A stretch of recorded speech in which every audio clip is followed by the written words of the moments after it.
सफन्या अध्याय 1 यहूदाचा राजा आमोन याचा पुत्र योशिया याच्या कारकिर्दीत सफन्या बिन कुशी बिन गदल्या बिन अमर्या बिन हिजकिया याला परमेश्वराचे वचन प्राप्त झाले ते हे, मी भूपृष्ठावरून सर्व काही निखालस नाहीसे करीन असे परमेश्वर म्हणतो. मी मनुष्य व पशु नष्ट करीन. मी आकाशातले पक्षी, समुद्रातले मासे, दुर्जन व त्यांचे अडथळे नाहीतसे करीन. भूपृष्ठावरून मानव नाहीतसे करीन असे परमेश्वर म्हणतो. मी आपला हात यहूदावर, यरुशलेमेच्या सर्व रहिवाशांवर चालवीन. या स्थलातून बाल मूर्तीचे शेष नाहीतसे करीन आणि मूर्तीचे पुजारी व याजक यांचे नावही नाहीसे करीन.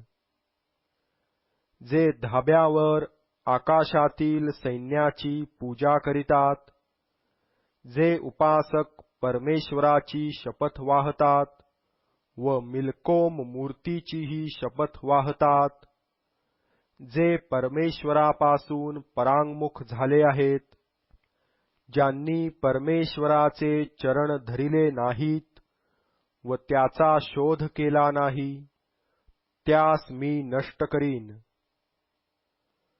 प्रभू परमेश्वरापुढे तुम्ही मौन धरून रहा, कारण परमेश्वराचा दिवस येऊन ठेपला आहे. परमेश्वराने यज्ञबलीची सिद्धता केली आहे. त्याने आपल्या आमंत्रितास पवित्र केले आहे. परमेश्वराच्या यज्ञसमयी असे होईल की सरदार, राजपुत्र व ज्या सर्वांनी परदेशी पोशाख चढविला आहे त्यांचा मी समाचार घेईन. त्या दिवशी जे उंबरठ्यावरून उडी मारून आपल्या प्रभूचा वाडा बलात्काराने व कपटाने भरून टाकितात, त्या सर्वांचा समाचार मी घेईन. त्या दिवशी मासळी दरवाजातून ओरडण्याचा आवाज होईल. दुसऱ्या पेठेतून आक्रंदन होईल व टेकड्यांवरून मोठा धडाका उडेल असे परमेश्वर म्हणतो. मक्तेशच्या रहिवाशांनो, आक्रंदन करा, कारण कनानाचे सर्व लोक नाश पावले आहेत.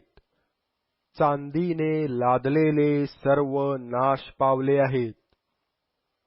त्या समयी असे होईल की मी दिवट्या घेऊन यरुशलेमेची तपासणी करीन व जे खाली गाळ असलेल्या द्राक्षारसासारखे मंदावले आहेत आणि आपल्या मनात म्हणतात की परमेश्वर बरे करीत नाही व वाईटही करीत नाही, त्यांचा मी समाचार घेईन. त्यांचा माल लुटला जाईल. त्यांची घरे उजाड होतील. ते घरे बांधितील, पण त्यात वसणार नाहीत. द्राक्षीचे मळे लावितील, पण त्यांचा द्राक्षारस पिणार नाहीत. परमेश्वराचा मोठा दिवस समीप आहे. तो येऊन ठेपला आहे. वेगाने येत आहे. ऐका, परमेश्वराचा दिवस. तेथे वीर दुःखाने ओरडत आहे. हा संतापाचा दिवस आहे. दुःखाचा व क्लेशाचा दिवस आहे. विध्वंसाचा व उजाडीचा दिवस आहे. अंधकाराचा व उदासीनतेचा दिवस आहे. अभ्रांचा व निबिड अंधकाराचा दिवस आहे. तटबंदीच्या नगरांविरुद्ध व उंच बुरुजांविरुद्ध रणशिंगाचा व रणशब्दाचा हा दिवस आहे. मी माणसांवर संकट आणीन, ते अंधळ्यासारखे चालतील, कारण त्यांनी परमेश्वराविरुद्ध पाप केले आहे. त्यांचे रक्त धुळीसारखे व त्यांचे मांस विष्ठेसारखे फेकितील. परमेश्वराच्या क्रोध दिवशी त्यांच्या सोन्या रुपयाने त्यांचा बचाव होणार नाही. त्याच्या ईर्षेच्या अग्नीने सर्व देश भस्म होईल, कारण तो देशातील सर्व रहिवाशांचा अंत करील आणि तोही एकाएकी करील. सफन्या अध्याय 2. हे निर्लज्ज राष्ट्रा, एकत्र हो, ताळ्यावर ये, निर्णय बाहेर पडेल. दिवस भुसाप्रमाणे उडून जाईल. परमेश्वराचा क्रोधदिन तुम्हावर येईल. त्यापूर्वी ताळ्यावर या, देशातील सर्व नम्र जनांनो.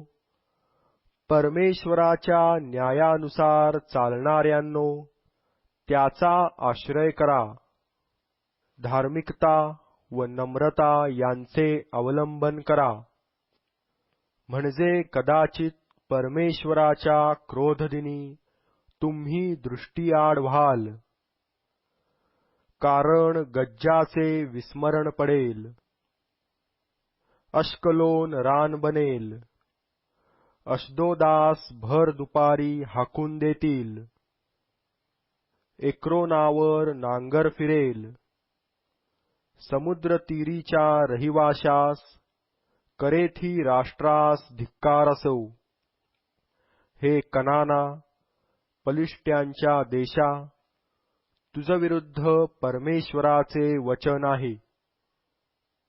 मी तुझा असा नाश करीन की तुझ्यात एकही रहिवासी उरणार नाही. समुद्रतीरीच्या प्रदेशाची कुरणे बनतील व त्यात मेंढपाळांच्या गुहा व मेंढवाडे होतील. तो प्रदेश यहुदी घराण्याच्या अवशेषासाठी होईल. तेथे ते आपली मेंढरे चारितील. अश्कलोनाच्या घरातून ते संध्याकाळी बिऱ्हाडास राहतील, कारण परमेश्वर त्यांचा देव त्यांना भेट देईल व त्यांचा बंदिवास उलटवील. यवाबाने केलेली निंदा मी ऐकली आहे. अम्मोन वंशजांनी केलेली निर्भत्सना मी ऐकली आहे. त्यांनी माझ्या लोकांची निंदा केली आहे आणि त्यांच्या सरहद्दीवर त्यांनी आपल्या महत्वाचा तोरा मिरविला आहे. म्हणून सेनाधीश परमेश्वर, इस्रायलाचा देव, आपल्या जीविताची शपथ वाहून म्हणतो, मोवाब सदोमासारखे निश्चये होईल. अम्मोन वंशज गमोऱ्यासारखे होतील. खाजकुयरीचे वतन व मिठागर ही सर्व काळ वैराण होतील. माझ्या लोकांचे अवशिष्ट जन त्यास लुटितील. माझ्या राष्ट्राचे अवशिष्ट राहिलेले लोक त्यांचा ताबा घेतील. त्यांनी सेनाधीश परमेश्वराच्या लोकास तुच्छ मानिले व त्याजवर तोरा मिरविला, म्हणून त्यांच्या गर्वाचे त्यास हे प्रतिफळ मिळेल. परमेश्वर त्यास भयावह होईल. पृथ्वीवरच्या सर्व दैवतांचा तो क्षय करील. तेव्हा सर्व राष्ट्रद्वीपे व प्रत्येक जण आपापल्या स्थानी त्याला भजेल. अहो कुशाच्या रहिवाशांनो, तुम्हीही माझ्या तरवारीने मराल. तो उत्तरेवर आपला हात चालवून अश्शूराचा नाश करील. निनवे वैराण रानाप्रमाणे वृक्ष करील.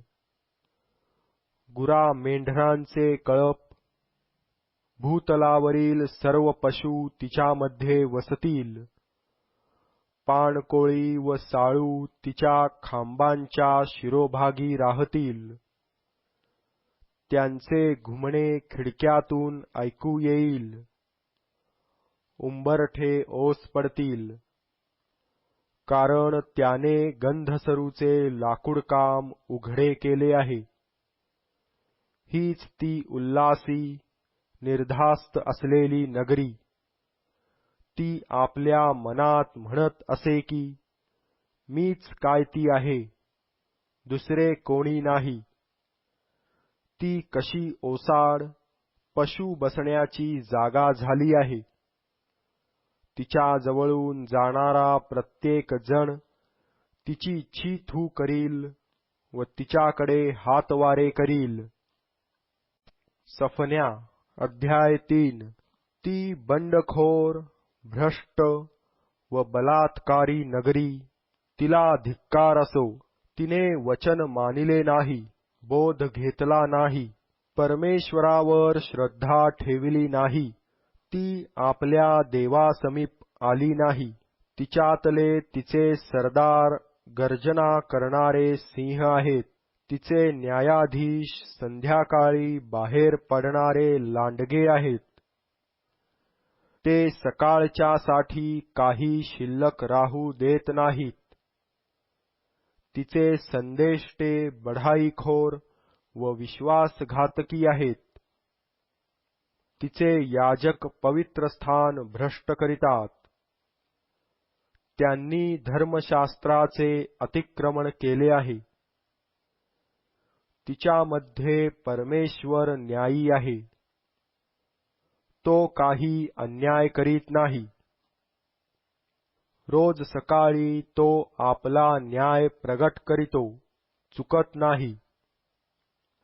अधार्मिकास तर लाज कशी ती ठाऊक नाही. मी राष्ट्रे नष्ट केली आहेत. त्यांचे बुरुज उद्ध्वस्त केले आहेत. मी त्यांचे रस्ते उजाड केले आहेत. त्यांनी कोणी जात येत नाही. त्यांची नगरे उद्ध्वस्त केली आहेत. कोणी माणूस, कोणी रहिवासी तेथे उरला नाही. मी म्हणालो, तिने माझे भय मात्र धरावे, बोध घ्यावा. म्हणजे तिच्या संबंधाने मी जे काही ठरविले आहे, तदनुसार तिची वस्ती नष्ट होणार नाही. पण त्यांनी आपली सर्व दुष्कर्मे नेटाने चालविली. परमेश्वर म्हणतो, मी लुटीसाठी उठेन, तोवर माझी वाट पहा. कारण राष्ट्रे एकत्र जमवावी, राज्ये एकत्र मिळवावी. त्यावर माझा क्रोध, माझा सर्व संतप्त क्रोध पाडावा, हा माझा निश्चय आहे. कारण माझ्या ईर्षेच्या अग्नीने सर्व पृथ्वी भस्म होईल. मी राष्ट्रास शुद्ध वाणी देईन व परमेश्वराची सेवा घडावी, म्हणून ते सर्व त्याच्या नामाचा धावा एकचित्ताने करीतील. कुशाच्या नद्यापलीकडून ते माझ्या उपासकास आणीतील. ते माझ्या पांगलेल्यांची कन्या मला अर्पण म्हणून आणीतील. ज्या ज्या बाबतीत तू मजविरुद्ध उल्लंघन करावेस, त्याविषयी त्या दिवसात तुला लज्जित होण्याचे कारण पडणार नाही. कारण तेव्हा मी तुझ्या उन्नतीचा अभिमान धरणाऱ्यास तुझ्यातून नाहीतसे करीन. माझ्या पवित्र पर्वतावर तू यापुढे तोरा मिरविणार नाहीस. मी तुझमध्ये नम्र व गरीब लोक राहू देईन. ते परमेश्वराच्या नामावर श्रद्धा ठेवितील. इस्रायलाचे अवशिष्ट जन काही अनिष्ट करणार नाहीत, लबाडी करणार नाहीत. त्यांच्या मुखात कपटी जिव्हा आढळावयाची नाही. ते चरतील व विश्रांती मिळवितील. कोणी त्यास भेवडावणार नाही. सियोन कन्ये, उच्च स्वराने गा. हे इस्रायला, जय जयकार कर. यरुशलेम कन्ये, मनःपूर्वक उल्हास व उत्सव कर. परमेश्वराने तुझा दंड दूर केला आहे. तुझ्या शत्रूचे निवारण केले आहे. इस्रायलाचा राजा परमेश्वर तुझमध्ये आहे. तुला पुन्हा अरिष्टाची भीती प्राप्त होणार नाही.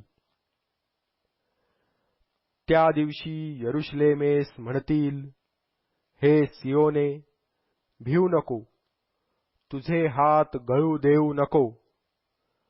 परमेश्वर तुझा देव सहाय्य करणाऱ्या वीरासारखा तुझ्या ठायी आहे. तो तुझविषयी आनंदोत्सव करील. त्याचे प्रेम स्थिर राहील. तुझविषयी त्याला उल्हास वाटून तो गाईल. जे तुझे लोक सणाच्या मेळ्याची आठवण करून रडतात, त्यास मी एकत्र मिळवीन. त्याजवर निंदेचा भार पडला आहे.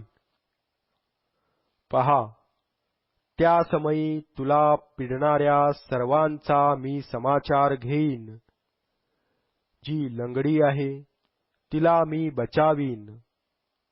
हाकून दिलेलीस परत आणीन. अखिल पृथ्वीवर ज्यांची अप्रतिष्ठा झाली आहे, त्यांची प्रशंसा व नावलौकिक व्हावा असे मी करीन. त्या समयी मी तुम्हास आणून एकत्र करीन. तुमच्या डोळ्यादेखत तुमचा बंदिवास उलटवीन. तेव्हा पृथ्वीवरल्या सर्व राष्ट्रात तुमचा लौकिक व गौरव होईल, असे मी करीन.